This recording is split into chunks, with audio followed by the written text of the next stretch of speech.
1988, Michel Rocard mettait en œuvre le RMI. Un hommage national lui a été rendu aujourd'hui. Celui qui est considéré comme l'homme de la deuxième gauche a-t-il eu raison d'instaurer ce revenu minimum? Nous entendrons vos avis sur la question. Et le plan 500 000 adapté à la Guadeloupe, Pôle emploi, coude à coude avec la région, s'est engagé à réaliser plus de 5000 formations. Focus sur l'agence de Sainte-Rose, où était expliqué le processus avec Isabelle Amont.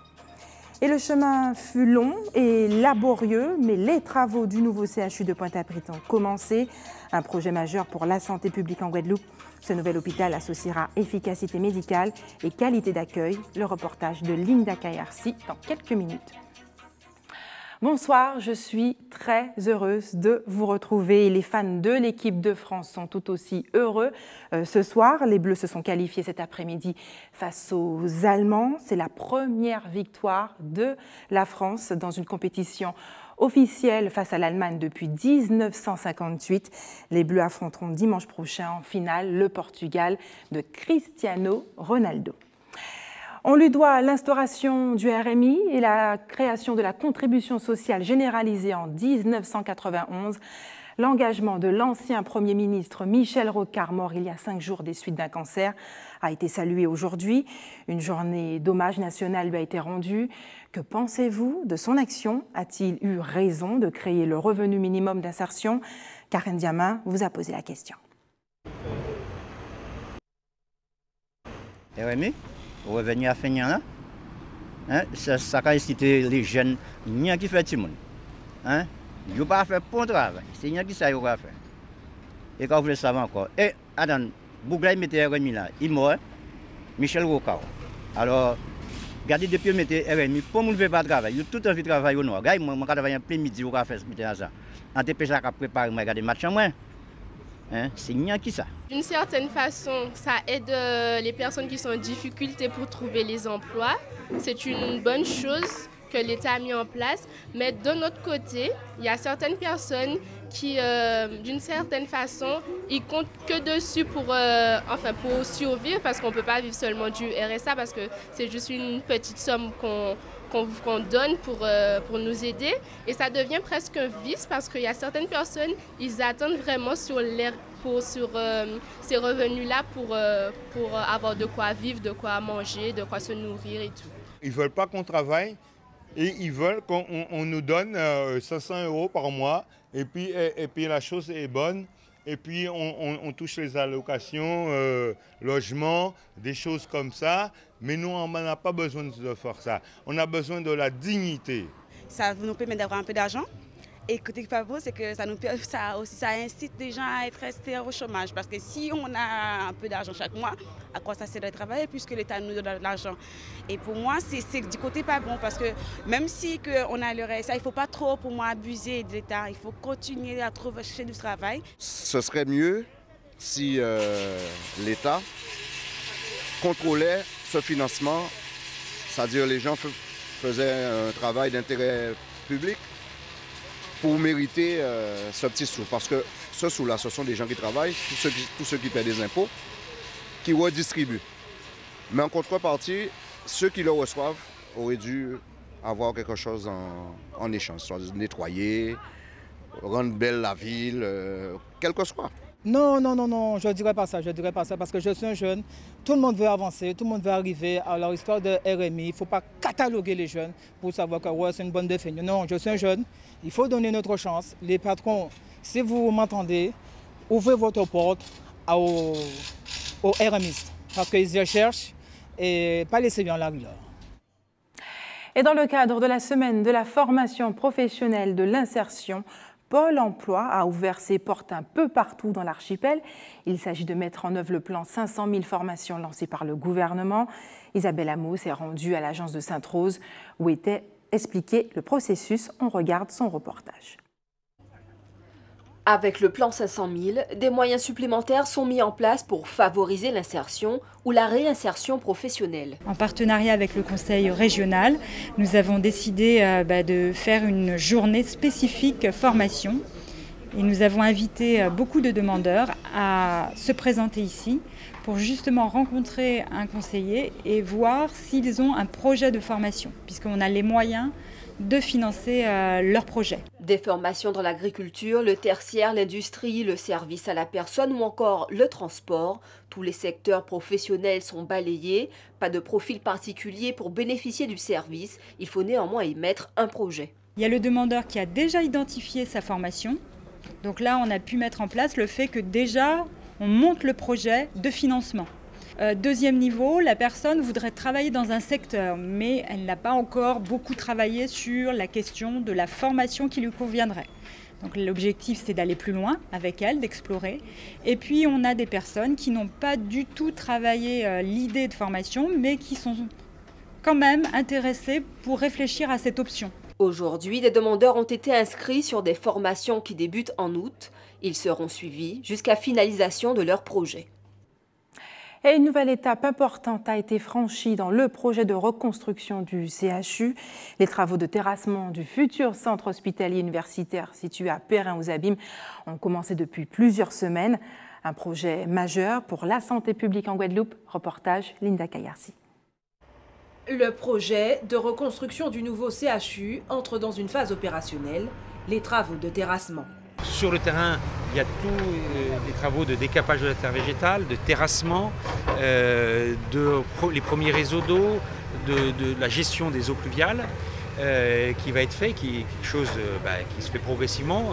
Quand il fait beau, comme aujourd'hui, tant mieux, les ouvriers peuvent travailler efficacement. Quand il pleut, il faut arrêter. Des travaux qui vont durer 1 an pour un coût total de près de 8 millions d'euros et dont les marchés ont été attribués à plusieurs entreprises guadeloupéennes. Bref, un vaste chantier de près de 19 hectares. Tous les mercredis matins à 8h30, on retrouve les entreprises pour une visite de chantier, pour évaluer leur évolution et l'état d'avancement des travaux, pour être sûr qu'elles respectent le planning, parce que ça, on tient vraiment à ce que les délais soient respectés et qu'il n'y ait pas de dépassement pour pouvoir ensuite accueillir les travaux du futur CHU, les travaux vraiment effectifs. Et donc ensuite, au quotidien, il y a des échanges avec les entreprises. Un centre hospitalier universitaire nouvelle génération avec une offre de soins de qualité. Il sera doté notamment d'une capacité d'accueil de 618 lits et places. Ça va ressembler surtout à quelque chose qui ne ressemble pas à ce que nous avons aujourd'hui. C'est-à-dire au lieu d'avoir un immeuble de grande hauteur sur 9 étages, on aura des plots, des ensembles immobiliers plus étalés qui feront un maximum de 4-5 étages. Donc à dimension beaucoup plus humaine, beaucoup plus conviviale et beaucoup plus fonctionnelle surtout. Les travaux de construction, quant à eux, devraient débuter fin 2017. Livraison de l'établissement de santé, horizon 2021. Et le Centre technique de la canne à sucre a organisé une matinée technique destinée aux planteurs et aux acteurs de la filière. Il était question de faire le point sur les essais en cours afin de trouver de meilleures variétés de canne à sucre, des pistes pour augmenter leur rendement et ainsi leurs revenus. Visite du bassin cannier de Bemao avec Karen Diama. Chaque année, le Centre technique de la canne à sucre introduit de nouvelles variétés dans l'archipel. Objectif, sélectionner des variétés plus performantes afin d'augmenter les rendements en sucre par hectare de canne. Le but consiste à mettre en place en grande terre et en basse terre, dans 2 zones bien différentes, les variétés de canne qui ont été introduites afin de sélectionner les meilleures variétés. Donc les essais durent 3 années. Au bout de 3 années, on essaye de tirer 2 à 4 meilleures variétés. Et après avoir, durant tout ce temps, bien sûr, il y a un stade d'observation. Donc il y a des notations qui sont faites assez régulièrement selon un calendrier. Et donc plusieurs critères sont vus, tout ce qui est aspect visuel, technologique, agronomique. Donc tout ça est pris en compte et au final de compte, voilà, après avoir obtenu tous ces résultats, on fait une synthèse de tout ça et on retire les meilleures variétés. Des variétés qui seront alors proposées aux planteurs volontaires comme Richard, qui à leur tour testeront l'efficacité de ces nouveaux produits pendant près d'1 an. Moi c'est Monas Bertrand, on a un climat un peu spécial. Et puis là, nous connaissons qu'un Orbastet, c'est une pluviométrie qui est spéciale. Mais pour l'instant, là, sans qu'avoir c'est des cannes qui aident nous dans le sens que nous avons une grosse pluviométrie en nos grandes terres et qui permet de voir à quoi déjà qu'un qui peut attendre moins. En canne qui a beaucoup de rendement, peut-être ça peut aider moins en rendement à rattraper moins. mais aussi à savoir, moins 104 tonnes, ça fait même si on a un gros rendement par rapport à une grosse pluviométrie, mais est-ce qu'on a un petit cycle quand même là-dedans? Un questionnement pertinent qui trouvera réponse dans les différentes actions du CTCS. Nous, on a différentes variétés. Ici, comme ce sont des essais, on a 5000 m² d'essais. Donc, ce sont des plots de 37 m², donc environ 4 lignes de canne sur 6 mètres, sur lesquelles on fait des répétitions. On fait 3 répétitions de façon à casser les hétérogénéités qu'on peut avoir au niveau du sol.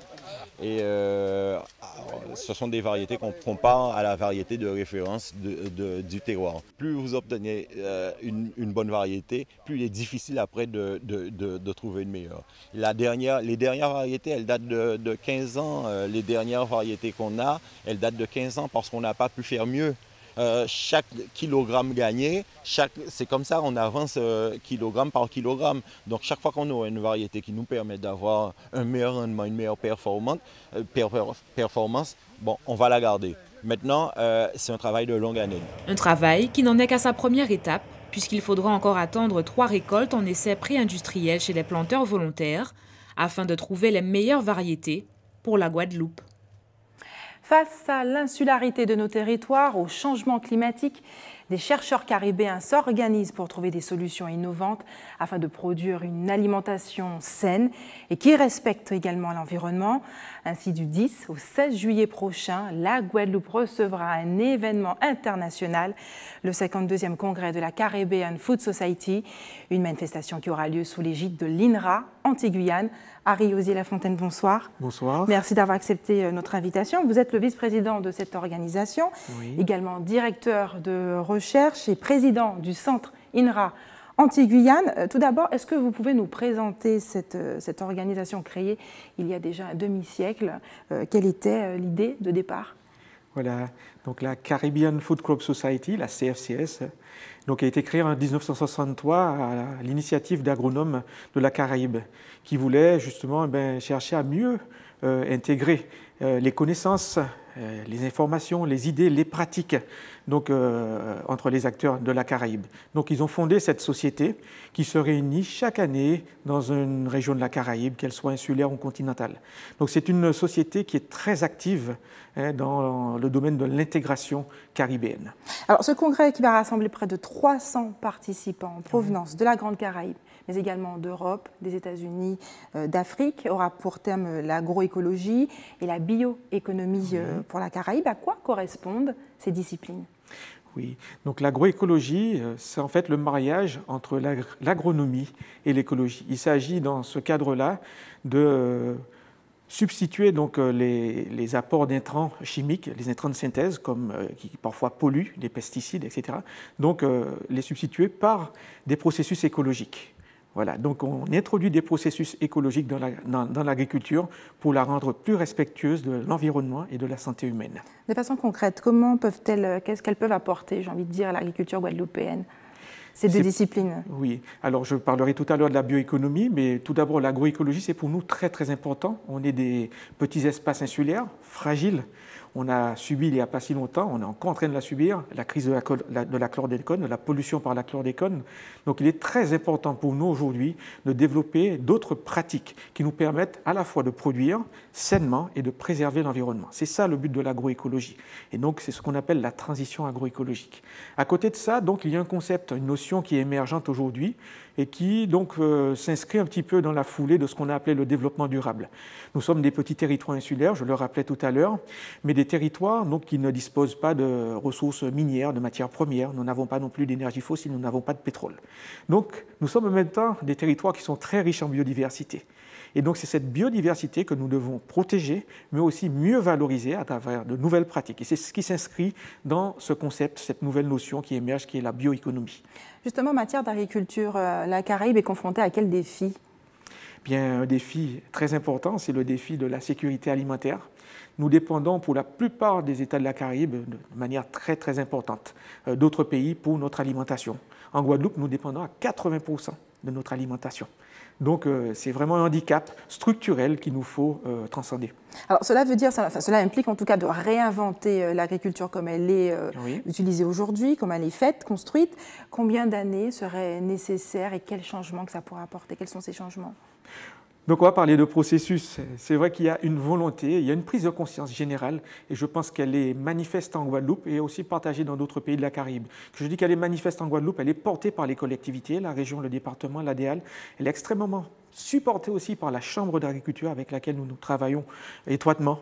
Donc ça, c'est déjà un premier point.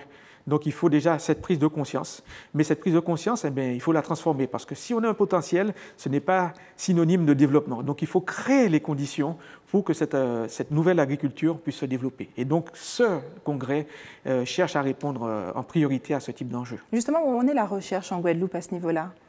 Bien, la recherche contribue activement au développement de ces disciplines et de ces réflexions, que ce soit l'INRA, mais aussi le CIRAD, l'Université des Antilles. Nous sommes très, très impliqués dans la recherche de nouveaux processus, de nouveaux procédés qui nous permettent à la fois de mieux produire, en utilisant moins d'intrants chimiques. On utilise par exemple des plantes de service, on utilise des composts au lieu d'utiliser des engrais chimiques, etc. Des plantes de service pour contrôler des parasites plutôt que d'utiliser des pesticides, etc. On utilise, on va peut-être bientôt utiliser les sargasses pour nourrir le sol ou nourrir les animaux. Donc c'est ce qu'on cherche à faire, c'est-à-dire à partir de nos matières premières, voir comment on peut trouver des moyens de mieux les valoriser, mais à travers des chaînes de transformation successives. Nous en avions déjà parlé à TV Guadeloupe. Où en est la recherche concernant le porc créole? Donc on peut dire que la Guadeloupe et l'INRA en particulier s'inscrivent dans une position de leadership dans les travaux concernant l'amélioration du porc. Nous avons par exemple des travaux qui sont menés à l'INRA sur la génétique du porc qui cherchent justement à adapter ce porc aux conditions de température qui sont les nôtres, c'est-à-dire aux températures élevées des régions tropicales. Et pour nous, c'est quelque chose d'extrêmement précieux puisque nous sommes en train de vivre ce qu'on appelle le changement climatique. La planète se réchauffe. Donc les races ou les animales ou les variétés végétales que nous mettons au point sont déjà des races qui vont pouvoir justement s'adapter à ces changements de milieu et d'environnement. Vous le disiez tout à l'heure, je crois que ce congrès est un événement majeur pour la Guadeloupe et qu'il est révélateur d'autre chose. Oui. Alors pour nous, c'est vraiment le cas. C'est-à-dire qu'à travers ce congrès, c'est la Guadeloupe qu'on met en pole position. C'est-à-dire qu'on positionne la Guadeloupe comme une vitrine mais aussi avec la Caraïbe. Donc sur ces questions vraiment vitales que sont la transition agroécologique et l'émergence de la bioéconomie. Les professionnels de l'agriculture seront impliqués dans ce colloque, mais également les décideurs politiques. Sur quel sujet espérez-vous les sensibiliser et pour quelle perspective? Alors ça, c'est une des originalités aussi de ce congrès. Les congrès classiques, généralement, ils se passent autour de sessions scientifiques et techniques classiques. Donc il y a des gens qui viennent, qui parlent et tout le reste. Là, nous avons cherché à équilibrer ce colloque avec des sessions scientifiques et techniques, mais aussi des forums. C'est ce qu'on appelle le concept de science impliquée. C'est-à-dire que pour faire avancer la science, pour créer de l'innovation, il faut travailler avec les partenaires, donc les mettre en situation. Donc nous avons deux forums, un forum à l'attention des professionnels, des agriculteurs, donc sur le thème majeur que constitue l'innovation, parce qu'on n'innove pas assez. Voilà, donc il faut que la recherche puisse se traduire par des choses concrètes. Et puis le deuxième forum est à l'attention des décideurs politiques de la Caraïbe et bien sûr de la Guadeloupe. Il s'agit bien sûr de poser les conditions de développement bioéconomique pour la Caraïbe. Et c'est une question très complexe.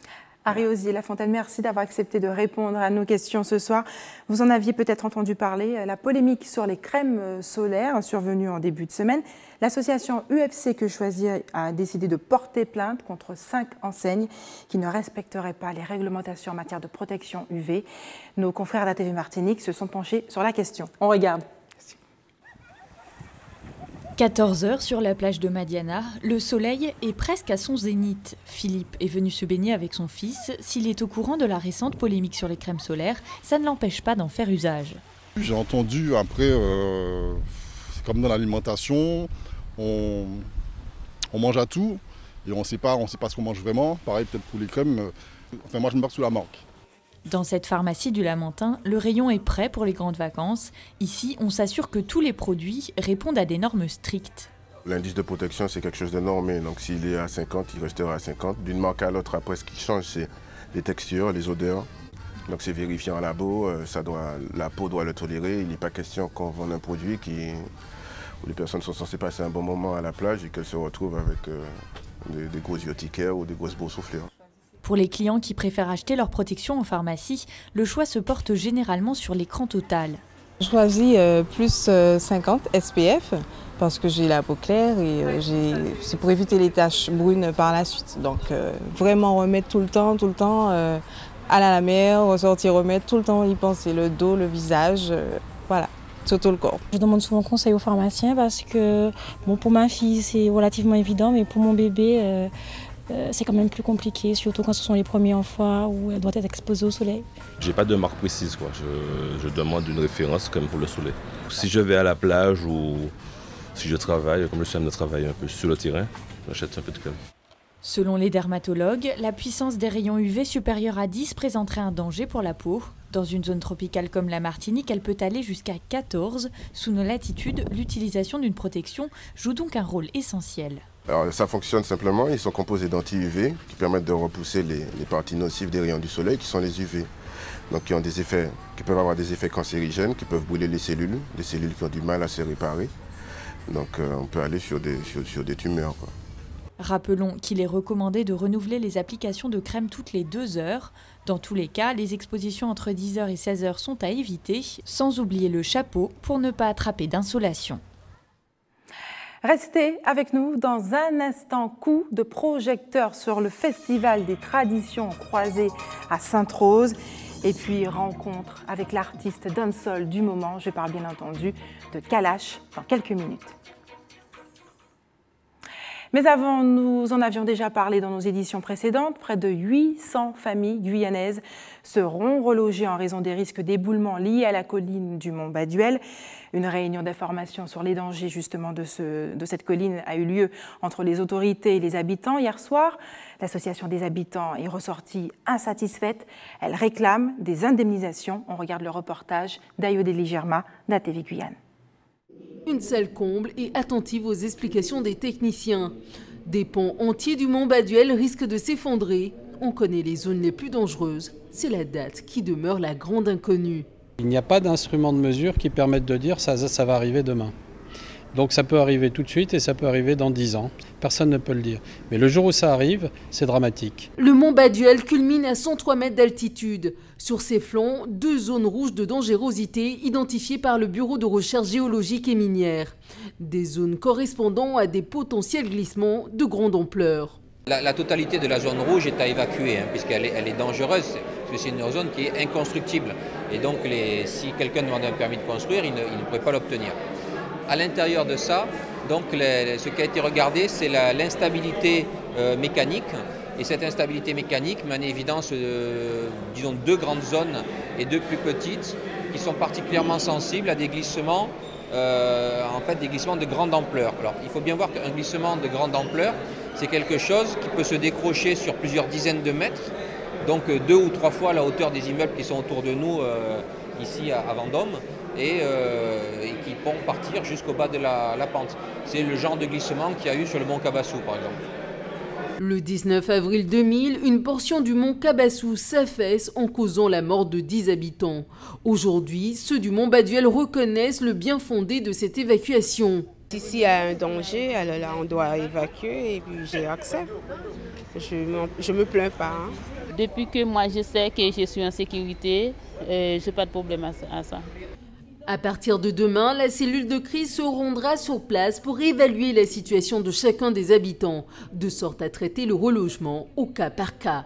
Si vous êtes arrivé hier et que vous me dites je suis arrivé hier et je vous demande de me donner un HLM en passant devant tout le monde, je vous dirais écoutez, si vous êtes arrivé hier, on va peut-être discuter autrement. Si vous êtes arrivé il y a 15 ans, je vous dirais oui, je dois vous reloger parce que peut-être depuis un certain temps, vous avez un logement, vous avez un certain nombre vous payez des impôts, comme l'ont dit certaines personnes.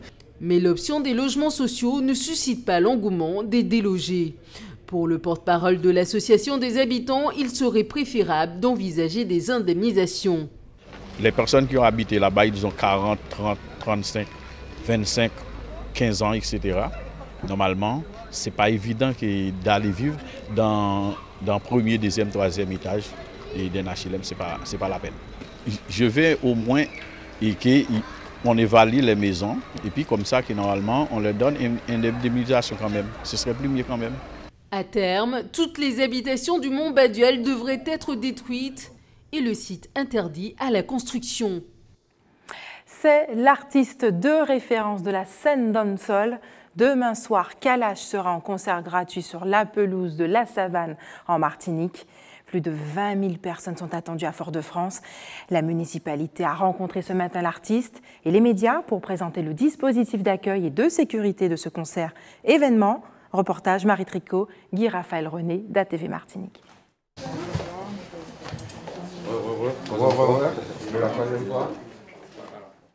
Bain de foule médiatique pour celui qu'on ne présente plus. Kalash est venu rencontrer le maire de Fort-de-France en famille. Un tout petit avant-goût de ce qu'il attend demain. Je le prends comme un Bercy, comme si je faisais un Stade de France. C'est-à-dire c'est important pour moi, c'est super symbolique et je pense qu'il y a moyen demain de marquer une page de l'histoire de chez nous. Donc demain, je viens très sérieusement, bien préparé, avec un groupe bien préparé aussi, une bonne sono et puis ouais, je ne le prends pas du tout comme un concert habituel. Un mini-stade de France aux allures de savane foyalaise. Le chanteur de dancehall à la voix grave revient au pays pour partager le succès fulgurant de son dernier album KO. Une épopée musicale qui prend racine avec Prompier, emprunte le chemin de 4 croisées et se termine dans un bendo. Kalash sur scène en Martinique, c'est un peu le retour du fils prodigue.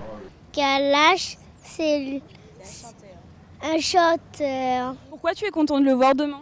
Parce que moi j'aime le voir chanter. Il y a des petites chansons qui me plaisent bien, mais oui. Quelle chanson par exemple?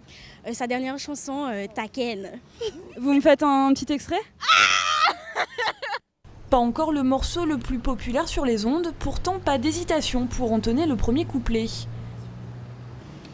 J'espère que tu m'entends. Ah, vous dérange. J'ai pas su me retenir, tu sais, pas longtemps. J'ai retenu ton numéro. Je connais comme mon nom. Et dans les couloirs de l'hôtel de ville, une fois les entretiens bouclés, on se chauffe la voix. On veut pas moi dans bendo. On travaille toi pour ça. La ria maman love. 20 000 cœurs potentiels se dirigeront face à la scène demain soir. La ville de Fort-de-France et son festival ont misé sur la gratuité d'un spectacle pour réconcilier jeunesse et culture au prix d'une sécurité renforcée. On a donc mis en place un dispositif type carnaval avec filtrage, palpation, interdiction des véhicules entre, on va dire, le front de mer et la savane. On a mis tout le périmètre autour de la savane en sécurité, libre de véhicules, avec des personnes qui sont fouillées, donc près de la préfecture, près de l'ancienne messagerie, au niveau du bâtiment, de l'ex-bâtiment Air France, sur le de proche, de façon à ce que le public puisse évoluer en toute tranquillité, en toute quiétude et profiter d'un concert qu'on pense qui sera magnifique. Pour l'heure, la pelouse de la savane est encore vierge de toute frénésie et les techniciens s'activent.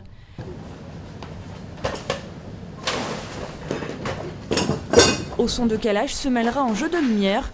Pour que la sauce prenne, il faut soigner les moindres détails du tableau. On est obligé de faire une adaptation, parce que moi j'ai fait une création lumière pour la tournée, qui tourne en métropole aussi la plupart du temps. Et du coup là il faut faire une adaptation avec les moyens qu'on nous donne ici pour essayer de restituer au mieux la création qui a été faite. Rester dans l'univers assez urbain de Kalash, avec des lumières assez frontales, assez tranchées. Il y a un petit backdrop qui est installé derrière, un peu la surprise du truc aussi, la façon dont le nom de Kalash est mis en avant. Donc voilà, le but c'est aussi de le mettre en valeur, peu importe la scène sur laquelle on se trouve.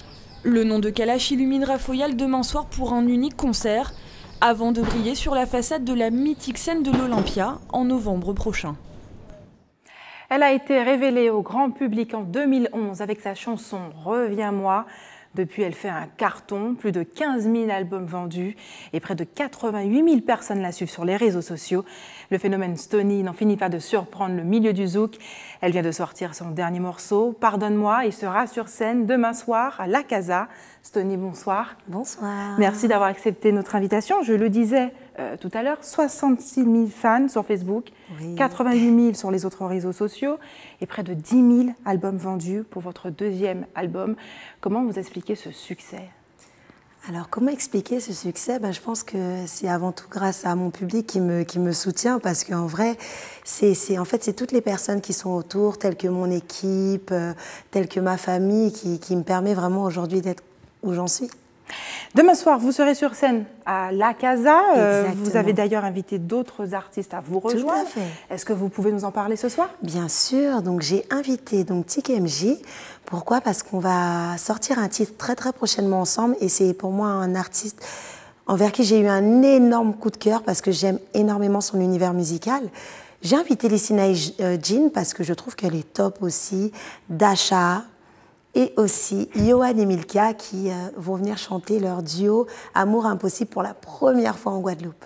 Vous avez, je crois, prévu de surprendre un peu vos fans demain soir. À quoi doivent-ils s'attendre? Eh bien, j'aime pas trop dire ce que j'ai pour habitude de faire pendant mes concerts. Mais bon, allez, une petite exclue. Il y aura quelques titres qu'ils ne connaissent pas forcément, et voilà, des exclus durant le concert. Comment vous pourriez définir votre musique? Est-ce que vous vous considérez comme une artiste zouk? Alors moi, je ne me considère pas comme une artiste zouk. J'ai commencé par le zouk, mais pour moi, je suis éclectique. Voilà, je fais toutes sortes de musique. J'aime la musique avant tout, donc je fais de tout. Voilà. Kizomba. Exactement, Kizomba, un peu de dancehall. J'ai fait un titre afro récemment. Donc non, j'essaye en tout cas de faire un peu de tout. Vous avez collaboré notamment avec des artistes connus. Exactement. Je pense à Amiralty. Exactement, c'est lui qui m'a fait No Joke. Et il a fait un joke, qu'est-ce que c'est? Expliquez-nous. Alors, No Joke, en fin de compte, c'est un titre pour montrer aux hommes que c'est pas facile, en fin de compte. C'est pas parce que tu vas nous dire qu'on est joli ou bien habillé que tout est acquis. Stony, votre carrière est plutôt récente. Oui, ça fait 6 ans. Voilà, tout juste. C'est un peu une ascension fulgurante, j'ai envie de dire. Quels sont les artistes qui vous ont influencé? Alors, moi, c'est très, très clair. Patrick Saint-Éloi, Tania Saint-Val, Edith Lefel. Voilà, c'est les 3 artistes qui, pour moi, waouh. Stony, avant ces 6 ans-là, elle était comment? Elle faisait quoi? Eh bien, Stony, elle travaillait en tant que comptable, voilà, et elle faisait aussi du gospel. Voilà, c'est ce que je faisais juste avant. Stony, on écoute tout de suite un extrait de Pardonne-moi. On regarde ensemble.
Stony, il s'agit de votre dernier clip, mais vous avez déjà un autre morceau qui est diffusé en ce moment sur les radios. Exactement. Vous êtes une boulimique?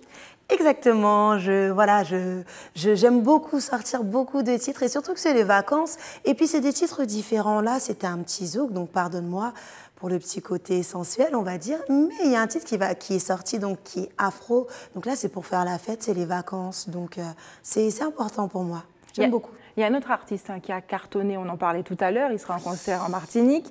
Il s'agit de Kalash. Son album KO est disque d'or depuis une semaine, plus de 50 000 exemplaires vendus. Est-ce que ça vous fait rêver? Ah oui, mais clairement, mais je suis vraiment, mais vraiment très contente pour lui. Parce que sincèrement, ça fait longtemps qu'on n'avait pas eu ça. Le premier, je crois, qui a fait quand même disque de platine, c'était Colonel Réel. Mais là, c'est vraiment pour moi un local, voilà, qui a pu faire disque d'or. Et j'espère qu'il fera disque de platine aussi et que les gens vont continuer à le soutenir parce que je pense qu'on en a besoin. Ils disent que les Antilles ne se soutiennent pas forcément, mais là, on a pu avoir l'exemple, donc c'est top. Stoney, vous êtes également une femme de cœur. Tous les 3 mois, vous vous rendez au Congo pour aider les enfants orphelins. Vous ressentez un attachement particulier pour l'Afrique? Alors, tout simplement, oui, parce que je pense que il y a de la misère partout, c'est vrai, mais la première date vraiment que j'ai pu faire, c'était en Afrique, donc au Cameroun, et j'ai extrêmement été touchée. Et je me suis dit que j'ai envie de donner un coup de main à toutes ces personnes en Afrique, voilà, à tous ces enfants qui se retrouvent tout seuls, parce que moi j'ai eu une famille, une grande famille, et je sais ce que c'est d'avoir, de l'amour, donc voilà, c'est pour ça. Et demain soir, qu'est-ce que vous avez envie de transmettre à votre public? De l'amour, que ce soit du bonheur, un partage total, voilà, faire vraiment un concert qui, j'espère, plaira à ma Guadeloupe. Étant originaire d'ici, pour moi, c'est encore plus un plus gros challenge en vrai, donc j'espère vraiment qu'ils vont apprécier. Il y a pas mal de surprises, je me suis donnée vraiment à fond pour pouvoir faire un très joli concert, donc j'espère que le public répondra présent et qu'on pourra vraiment s'amuser. Stoney, merci d'avoir accepté de répondre à nos questions ce soir. Le Festival international des traditions croisées a commencé à Sainte-Rose hier soir. Près de 8 nations sont représentées, 5 jours de festivités et d'ouverture sur le monde. Moïse Dexter, notre reporter, était sur place. On regarde. De l'Indonésie au Brésil, ce sont plusieurs artistes qui sont venus faire connaître leur diversité culturelle.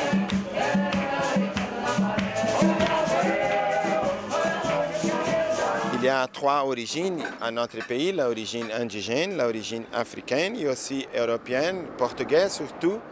Et nous sommes ici pour montrer cette diversité, les samba, la danse de l'amour, l'undu.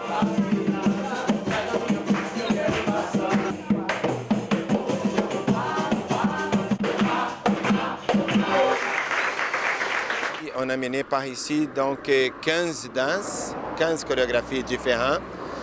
Au sud du Brésil, il y a des danses qui sont plus européennes, donc la manière de danser c'est un peu différent. Je suis vraiment contente de me retrouver en Guadeloupe parce que c'est le même temps, il y a le soleil, les fleurs et les arbres sont les mêmes qu'en Indonésie et l'hospitalité aussi est la même. It's like our home.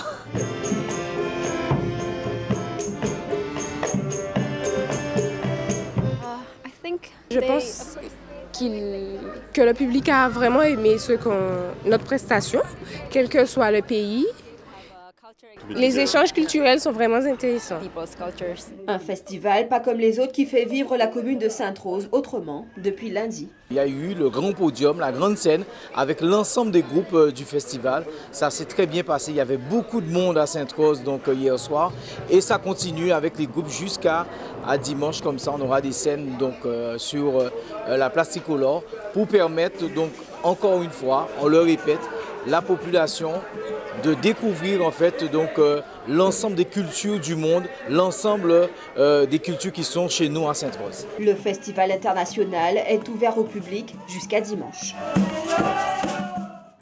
Et c'est l'heure des informations pratiques maintenant à vos stylos. Si vous voulez donner votre sang, la collecte de l'établissement français du sang sera demain au centre commercial de Milénis, aux Abîmes, de 8h30 à 13h30.